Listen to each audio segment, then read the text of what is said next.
Le gouvernement malien a annoncé lundi soir rompre les accords de défense avec la France, ce qui traduit une nouvelle manifestation de la dégradation des relations entre Bamako et Paris dans le combat contre les djihadistes. À cet effet, la Russie a convoqué une réunion informelle tenue ce mardi 3 mai 2022. Selon certaines sources, avant la rencontre, l'ambassadrice russe Anna Estineva a indiqué l'objet de la rencontre qui, selon elle, se tient au moment où le Mali a récemment exprimé ses inquiétudes concernant les violations de l'espace aérien par des forces étrangères. Et nous pensons qu'il est important d'être discuté au Conseil de sécurité, a-t-elle déclaré. Une situation qui semble être vue d'une autre manière par la France à travers son représentant Nicolas de Rivière, l'ambassadeur français à l'ONU.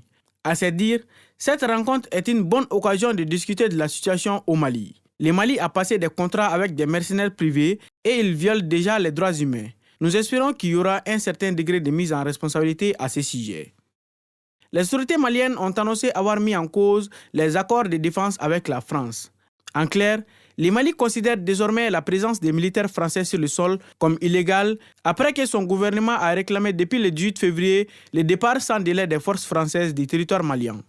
En réponse à cela, l'ambassadeur français auprès de l'ONU a ajouté que les forces françaises continueraient de se retirer du Mali et a précisé que ce processus serait achevé dans les 6 mois à venir.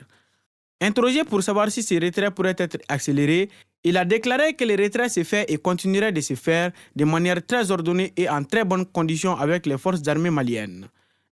Dans une lettre adressée fin avril à l'ONU, le Mali avait dénoncé des violations répétées et délibérées de l'espace aérien national par des aéronefs étrangers, notamment par les forces françaises, à des fins d'espionnage, d'intimidation et de subversion.